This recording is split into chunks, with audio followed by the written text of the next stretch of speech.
All right, all right, all right. Thank you guys for joining us today. My name is Maurice Washington. I'm your host, and welcome to Executive Talk. I would like to welcome those that are online and those that are watching online and also our studio audience. Today we're going to talk about one of the most common challenges business owners have in their business, which is time management. So today's topic is called Chaos and Time Management, and it's a two-part series, so please make sure that you join us next week to make sure that you fill out the whole conversation. So before we get started, what I'd like to do is talk to our studio audience real quick, and I want to know what kind of obstacles that you guys have as business owners. What obstacles come to mind when it comes to time management in general? So if we can have a guest here at the mic. Sure. And please state your name and also the name of your business. Hi, Maurice. I'm Kathy Ziola with Communication Works. The biggest issue that I find that I struggle with is managing the most pressing next thing that has to get done, and also finding a time to do the long range, kind of bigger picture kinds of activities. Okay. So that kind of, I'm always doing the next thing, and then I don't quite have time to do the bigger picture stuff. Do the bigger picture stuff. Yeah. Okay. Yeah. Fair enough. Thank you, Kathy. Yeah. Thank you, Kathy. And another participant? Sure. Thank you, Bradley. Hello, I'm Bradley Nathan, and I have my own country financial agency. Okay. One of my time issues is I've got clients throughout Metro Denver and Colorado Springs, and I find that a lot of times they want me to come to their offices, come to their homes, versus coming to my office. So I'm driving around all over the place, and yeah. I need to find ways to do it more efficiently. Gotcha. All right. Makes sense. So thank you too for chiming in, because yeah, those are absolutely big time management issues that business owners go through. So before we get started into the conversation, what I like to do is actually talk about and actually define what time actually means.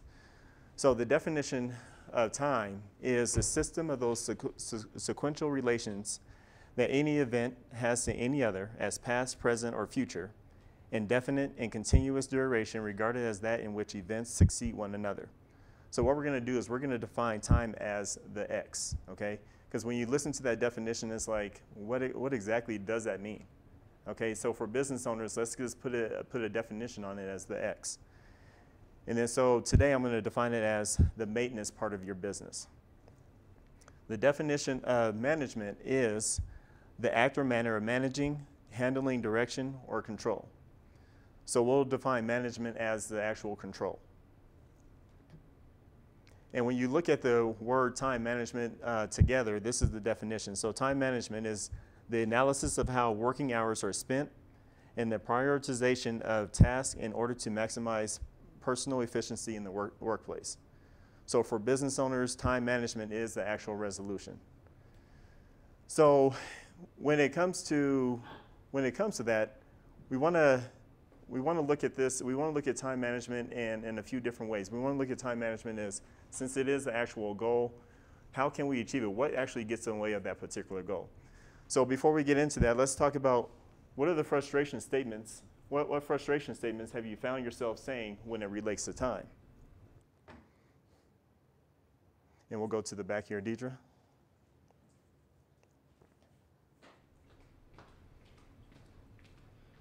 Hello, my name is Deidre Brooks, and I'm with Ms. Marketing Maven. Okay. And I would say there's not enough time in the day. Not enough time. There's not enough time in the day. Yeah, it's very frustrating. wish I had more hours in the day, for sure. See, 24 hours can never be enough, right? No, never yeah, enough. Never. Never. All right. So what other comments do we have? What other statements do we have out there? Brenda, do you have any statements that you have?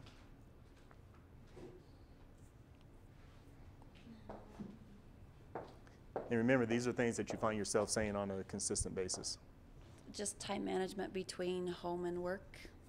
Time management between home and work. Fair enough. Fair enough. So here's what I've learned in being in the marketplace for over 7 years. This is some of the statements I've heard. So some of the statements I've heard is not enough time in the day, kind of like what you were saying. Has anybody ever said this? The year went by way too fast. Yeah, absolutely. Not enough time, well, during the day. And we also have, I have way too much to do. okay? So those all together, it really, I don't know, bottom line, it frustrates us, right? So now, the way that I correlate those particular statements is it's a direct attachment to goal setting, okay? And when I say goal setting, I mean goal setting can actually become a beauty or a beast. And the way that I want to put that in context is you have 24 hours as a business owner, okay? And so as a business owner, when you have 24 hours, the way that it typically shows up is that you schedule your day from about 8 to 5, you have your specific appointments, you have your tasks, you have everything all set up for the day, and then you have to have your personal life. But then if you're not finished with the day as a whole, then what do? You take your work home with you if you have an office, or if you have a home office, you're always at work, typically. So then you go and work from 7 to 10, and then you finally go to bed. And then, lo and behold, you're sleeping, then all of a sudden, oh, I have a great epiphany. I can do this to my business. So you wake up, because you got to capture that moment, right? So as you capture that moment, you're up at 12 o'clock, and then you're up until 2 o'clock, and then you work. And then what happens? You go back to sleep, and then you have to wake up early again and start doing all over again, okay? So the beauty is that you have 24 hours to do that, but the way that we utilize those 20 hours can backfire quite a bit, okay? So business owners and goals, when you think about this, business owner kind of 101 is, it always talks about have your goals. Know what your goals are, go for them, go for them, go for them. And that's how we're programmed as business owners to just go, go, go. And so the beauty of it is to see people being in this light, where you're absolutely just going for it, and there's nothing that will ever stop you. And they're saying, hey, I had this appointment, oh, and I have this to do, and so you're constantly on the go. But the beast of it is goals can have these casualties, can it? If you think about it as a whole, when you think about all the goals and all the time that you're spending trying to achieve those goals, what happens is the family, so let's say 2 years from now, your goal is to get to 100,000 in 2 years. And you tell your family, you tell your friends, hey, I have goals, I'm running, this is what I'm going to do.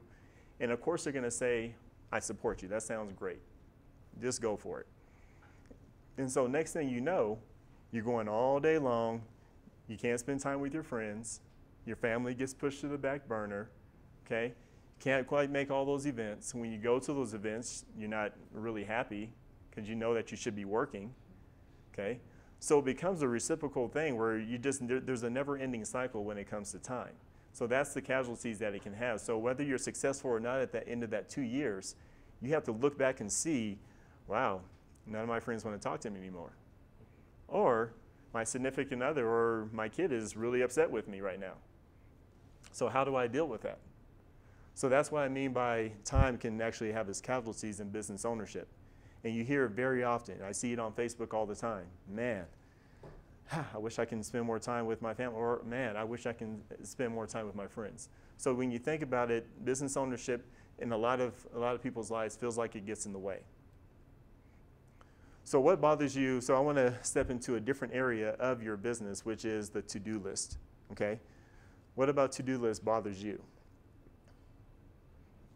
Hear from you, Nora.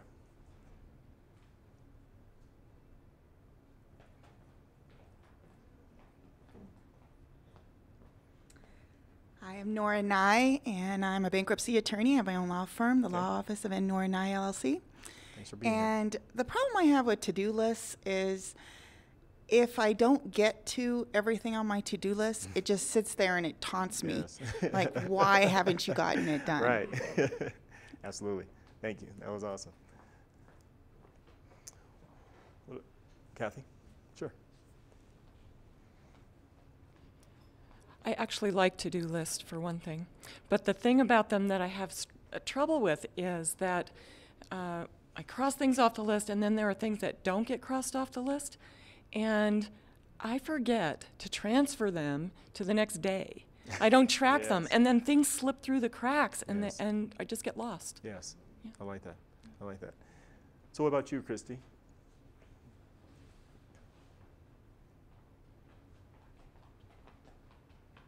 I I'm Christy Martin and an aspiring business owner. I think for me, it's that the to-do lists keep getting longer and longer, and I can't get to them. Yes, yes, I like that. All right, thank you very much. So yes, all those statements are absolutely true. To-do lists can seem like never-ending battle, and you're right. As soon as you don't have the ability to cross it off, and if it doesn't transfer over to the next day, it subconsciously gets stuck that you still have a lot to do. Okay, so to-do lists can almost feel like a never-ending task. So I want to go here. To-do lists are actually hard to quantify. Okay, to-do lists are very hard to quantify because there's really, I call it the busy work. And the reason why I say it's hard to quantify is because to-do lists can be very silent. It doesn't give you that, sometimes that immediate gratification that business owners actually look for. See, business ownership, you're taking a huge risk, okay? And when you're taking that risk, when you're in that time zone, and you're not, it's not, when tasks are silent and their to-do lists are very silent and don't really communicate saying, oh, you did a good job, it creates a level of, why should I be doing this? Am I spending my time right? Okay, let me push this one aside because it actually it's not that meaningful right now. So then that silent to-do list is that to-do list that starts egging you, and egging you on to the point where you start cutting that off mentally. So you're not thinking about it anymore because you don't want to feel guilty that you're not getting your to-do list done. Okay? So what we end up doing as business owners, again, because we have to quantify the risk that we're taking. We have to quantify the time that we're taking when we're handling our business.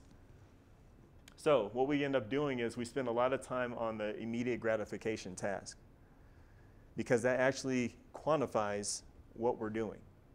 It makes us feel good that we feel like we achieved something. And with that being said, that's a hard thing to do because what I've learned also is your to-do list, the silent parts of your to-do list is where business growth actually comes from. Okay, those are those maintenance. It keeps the vehicle oiled. It is a well-oiled machine. And all those tasks, there are specific tasks that need to be handled that specific day, but there's also those tasks that always need to be consistent. And that's what keeps you going and keeps you sustained. So how do you guys think fear shows up in time management? Sure, Bradley.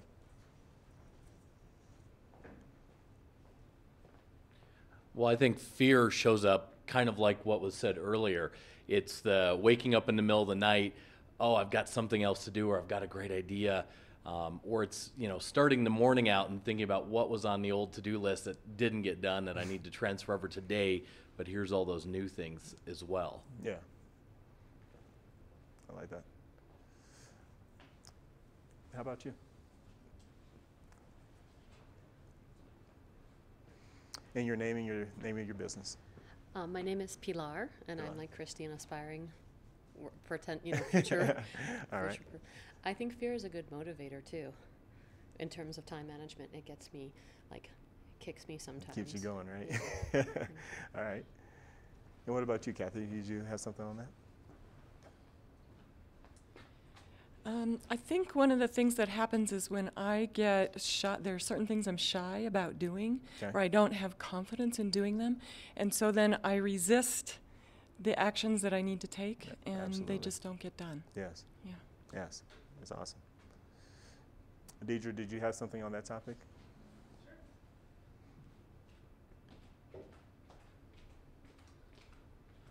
I think I get really overwhelmed. I think that is a huge negative and a huge fear, just the overwhelming feeling of not getting things done Yeah. and not transferring the list over. It's just, I think, but just the feeling of being overwhelmed. Yes. All right. Thank you. So fear and time management, and I think all those are brilliant statements. When I look at it, when I think about the whole picture of fear and time management, quiet time actually creates fear. Because one thing I've realized is that when there's too much space, sometimes you look at your calendar, you have an appointment at 9 o'clock in the morning, and then you have this appointment at 1, and then nothing else going on. Just like that, it's very silent. Okay? that gap in between that 9 o'clock and that 1 o'clock appointment, there's a lot of fear. It's like, oh my goodness, am I doing the right thing? Am I being lazy? Okay, am I being productive? Am I not a good business owner because I'm not doing something right now? So I think the quiet time for us, a lot of us, and it's a personal thing that actually transfers into our business, because we're never that far from our business since we are the business owner. I also think indecisiveness is is in relation to fear. So when you think about indecisiveness, when it boils down to the consistency of what indecisiveness actually does to you, if you're constantly not being decisive about your decisions, okay, it actually dips right back in that to-do list, because you're not really sure if you should be doing that. You're not really for sure, so you're always questioning yourself. And so when you doubt the decisions that you're making, it actually creates a level of fear. So with that indecisiveness, it forces you not to move in time. It forces you not to, because you don't trust yourself with the time that's spent, and also the decisions that you're going to make with the time. So fear is definitely a beast when it comes to that. So what I think is we always try to satisfy time versus the growth of the business. So when you're trying to satisfy time, typically you're going to overcompensate in a lot of different areas. So with that 9 to 1 example, and then you have 1 to the rest of the day because you have no other appointments that are going on, you're always going to try to satisfy time. Oh man, well, let me look at this particular group. Let me join this. Well, I have time to do this. I have a lot of idle time. And then as soon as you get busy, now you're in real trouble, aren't you? As soon as your business starts to pick up, now you're in trouble, because now you have to cut off ties with those particular groups or organizations that you may have joined to fulfill that time. So really, and also just looking at the growth of your business. When I think of business owners, I think two different arenas show up. We think of retail, and we think of service-based business. So as a retail location, what do you think of? You think of constant transactions on a regular basis, right? So when you think about those constant transactions, that makes you feel good, like, okay, I'm in business now, because there's always a transaction happening. But as a service-based business, you actually need time, don't you? Because on some levels, you actually have to service your clients and fulfill the requirements that you said within that contract. So with the service-based business, if you have to quantify time, sometimes you actually need that space in order for your business to succeed. And so that time, with that quiet time, if you're using it correctly, you can increase your service-based business, but then you can actually increase your business model to support the increase of service that you're providing. But again, just really realizing what your business model is. If it's a service-based business versus a retail, you have certain obligations of time that you have to commit to. So uncertainty of business model. Has anybody ever had that particular, feeling inside? Yeah? So when it boils down to uncertainty of the business model, if you don't feel comfortable with your business model and what exactly its functionality is, what needs to be part of that business model, what marketing that you actually specifically need to do, what will happen is you'll spend so much time, okay, I keep on saying the word time, right? You'll spend so much time trying to figure out what this business model is, and that time just keeps on going. Because which creates indecisiveness, which creates, okay, is this the right marketing? Is this the right marketing component? Okay, if it is, I should have heard something right now. So, I need to go back and try it over again. Okay, so this uncertainty of the business model, which is ultimately fear with the uncertainty, you're going to find yourself making a lot of indecisive, a lot of, close your eyes, throw the dart at the dartboard type decisions. And that will inevitably get in the way of your business.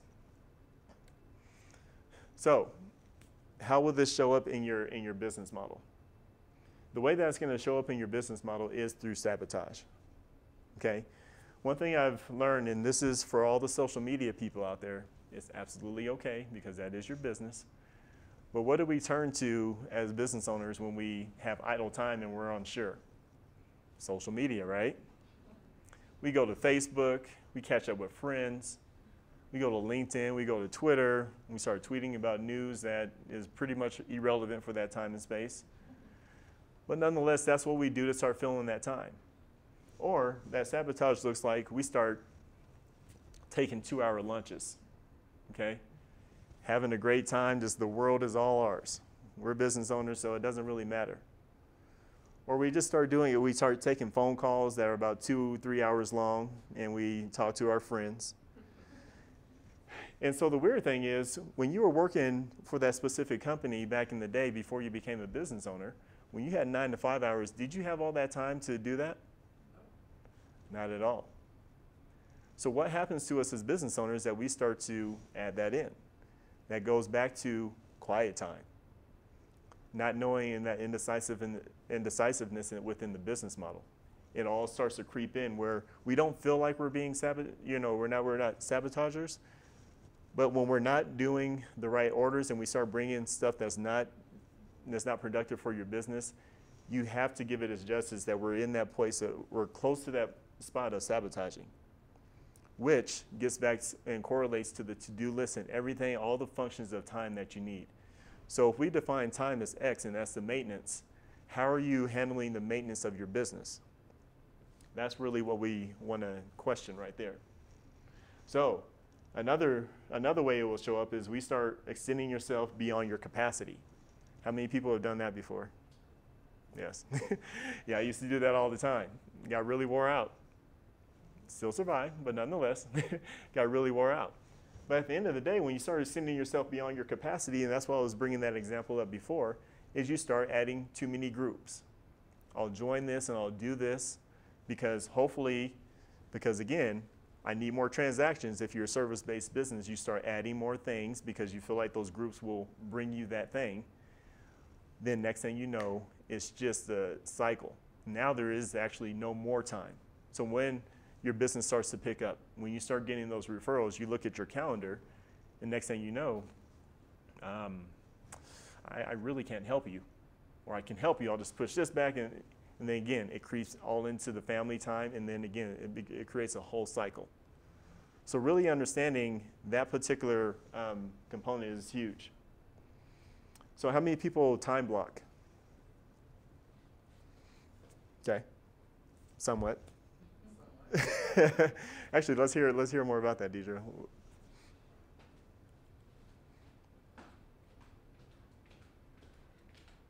So I'm attempting to time block, and then I find something else will come in, and something else will come up, and a family member will need a ride here or something.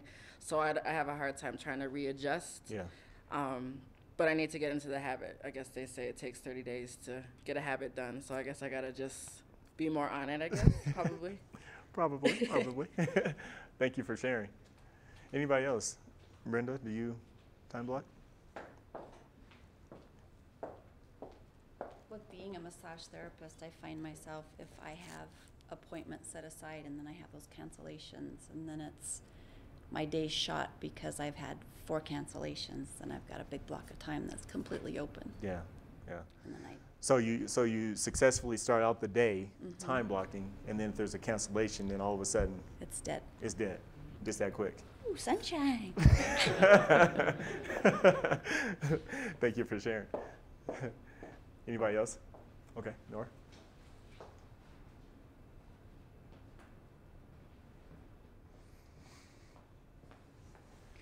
Well, I have a lot of those issues too with cancellations, but I also have with current clients who then want to contact me. And so I'm constantly, getting new things where they're contacting me and they want my time, but I don't have that because I tried to time block for other things. For somebody else, Mhm. Yes.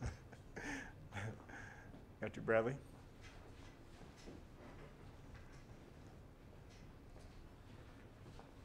So when I think about time blocking, I think about building what they say are the rocks. What are the core activities in my business that I have to do on a daily, on a weekly basis, and putting those in, and they have to be immovable. But then clients come up, and you get to that, decision, gosh, I really want to meet with this client. Can I move that rock? And I think when you start allowing yourself to lose the discipline of, keeping the block, then you kind of, as Brenda mentioned, you lose control of your calendar very quickly. Yes, absolutely. Yeah, time blocking, I find that to be one of those, I don't know, it's always a catch-22, because you're exactly right. If you read a Brian Tracy book on time blocking or time management, when you read a book on time management, it always shows up, time block. Schedule this in, your A1 priorities, B1 priorities, C1 priorities, so on and so forth. So that's all your to-do lists and everything that you need to do during the day. So what happens to business owners, and I've seen it on such a consistent basis, I'm guilty of it myself. But when you have a specific time, and yes, somebody may call and say, hey, you know what, I need to cancel, I need to, reschedule. And then all of a sudden, your beautiful day that's just perfectly time blocked is all of a sudden just open. So then that becomes scary. Or let's say everything in your schedule is working exactly how you planned it. Okay? So you're time blocking, you time block calls, you time block follow up on emails, you time block to-do lists, right? So when you time block those to-do lists, and let's say you do it successfully for 3 days, like you're feeling pretty good about yourself, right? Then what happens on that 4th day when, I don't know what happens, but the universe kind of tests you out a little bit. Okay, so 9 o'clock is your time, you time block to make phone calls and follow up on those emails, and everything is systematic because you've been doing it for 3 days strong. And then on the 4th day, it's 9 o'clock, you're on the computer, you're about to follow up on emails, and guess what? Your mom calls. Hey, how you doing? Hey, need to talk to you. Can you come over real quick? Because what happens is something in the universe says, hey, you're a business owner, you have free time, you can come right now when you want to. When that is totally not the truth, is it? So, but what happens is because of that mindset, because it feels like we're already subjected to that, we actually go with that particular mindset. So we say, you know what, you're right, I am a business owner, I can do that later on.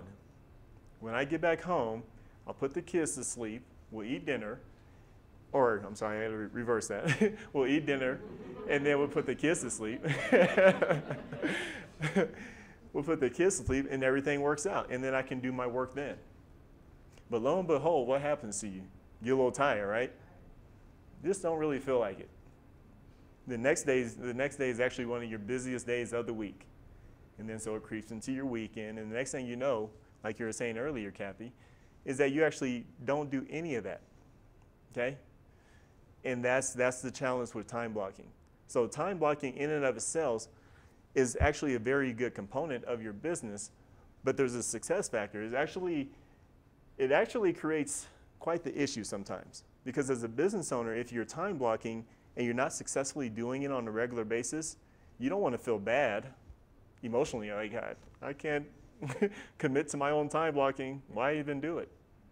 That's actually the first statement that typically happens to business owners. So they don't do it and just kind of fly by the seat of their pants, and hopefully everything kind of works out within that day. So there's a system that you have to create for yourself, a successful system of time blocking that needs to be created and successfully planned on a regular basis. But time blocking can be a vicious cycle if you're not used to it. So really wrap your mind around time blocking, how that works. Has anybody else felt like they were sabotaging themselves when it comes to time?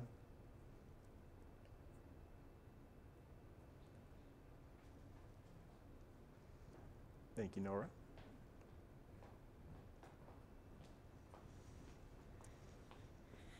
Well, I'm a lawyer, and so we're famous for procrastinating. So Okay. I'm constantly procrastinating. So I'm constantly telling myself, oh, yes, I'm going to get to it. I'm going to get to it. And then I Yeah. never do. And so I sabotaged everything. Yeah, so procrastination is definitely one of those. Yeah, absolutely. Absolutely. Sure.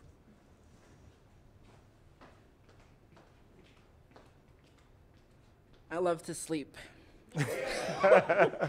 So I sabotage myself by sleeping in, and it, hours and hours passes by, and then I have to make up time.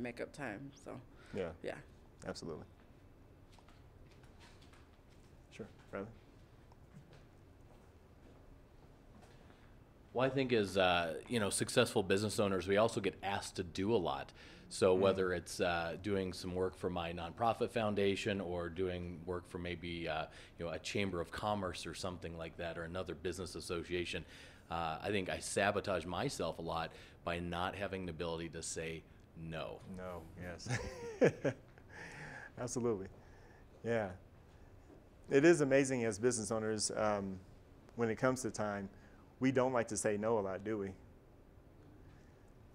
Now, I think that what clicks in is the simple fact that business owners, as soon as we become business owners, we go into the service-based mode, okay? We want to help others, we want to succeed, and we want our communities to blossom, et cetera, et cetera. So within that community blossom, yes, we keep on saying, hey, okay, yes, I can do that. Yes, I can commit to that. Yes, I can be here, so on and so forth. Absolutely. And I think that's I think that's a very good point. And so what about scheduling? How many people in here schedule workout time for themselves? It's kind of fly by the seat of your pants, right? Yeah, workout time is one of those things that even with business ownership, scheduling your workout time sometimes during the middle of the day, we find ourselves doing that we have time to do that. But if that's part of your production time, is that really effective? It actually can become counterproductive, although your health is important. If you're not able to service and if you're losing that good production time where you could be making a phone call or sitting in front of somebody that's a particular client, that can become very counterproductive. What in here has triggered you based on the conversation that we had? What has really kind of shook you up and say, you know what, this is definitely me in a lot of areas? Christy, do you have something?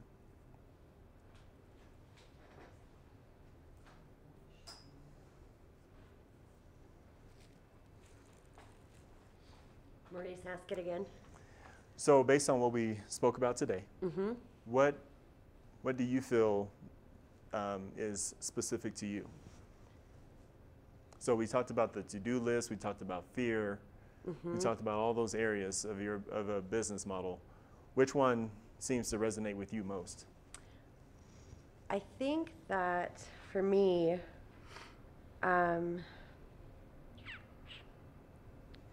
what I struggle with most is the perception of what other people think I should be doing with my time a little bit. Yeah. And so I feel like I have, am dictated by what others think I should be doing rather than taking ownership of my own time. And I think that that's something that I can work on. Absolutely. Okay. That's a great statement. Brenda, did you have something on that topic? On that question?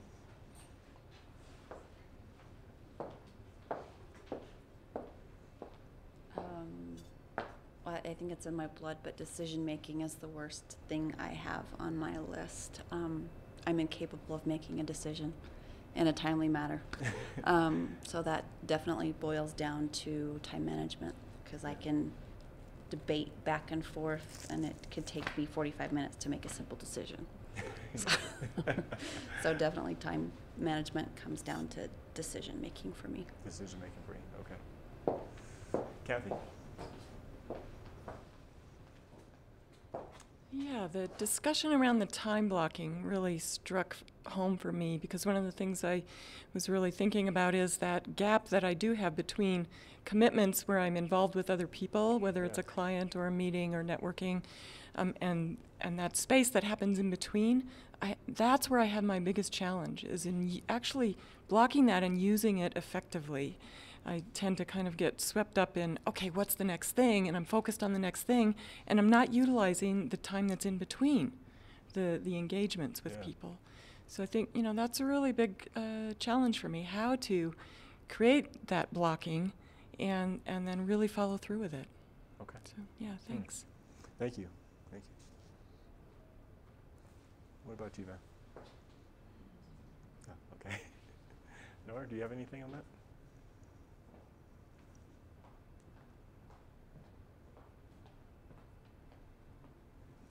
Yeah, I think the discussion we had about sabotaging or overextending yourself or not being able to get to everything that you wanted to get to, that was really resonating with me too. And as well as even just like the personal things like, workout. You try and fit it in where you can, and I have it in my calendar, but doesn't mean I actually do it, because I'll start working on something at work, on the project or whatever, and then I don't get to it. Yeah. So that really does make a difference. So Make a time difference. blocking, yeah, it's Yes. the time blocking Time again. blocking. All right. Anybody else have anything? Sure. Well, I think, again, just of our discussion today, it's what are those things that get in the way. I think it plays a little bit into, just being good at time blocking and, being consistent with that. And how do you have the flexibility when things do change to make sure, what's your backup plan? What do you do if this doesn't go through? What am I doing instead so I feel that I'm effective?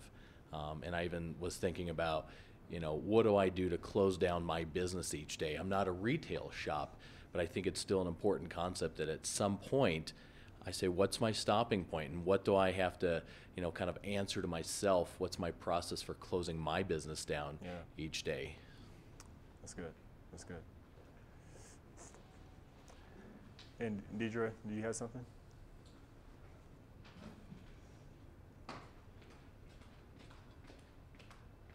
Mine was already taken, time blocking.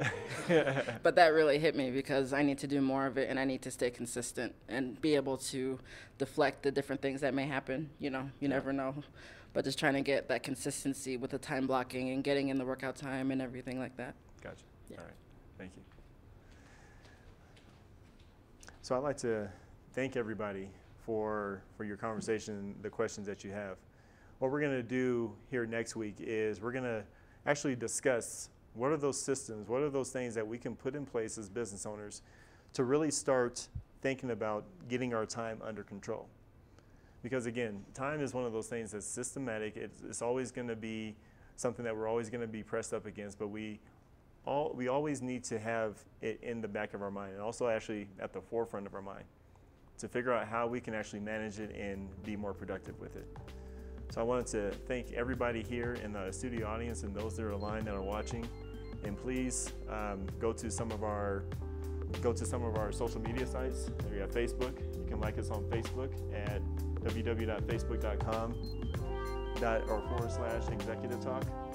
You can follow us on Twitter. Okay, it's twitter.com/exec talk. And also we have a meetup group. So www.meetup.com, Executive Talk Business TV Show. And also you can find us on Instagram under www.instagram.com, Executive Talk. So we'd like to thank you again. Thank you guys for joining us, and we'll see you next week. Thank you.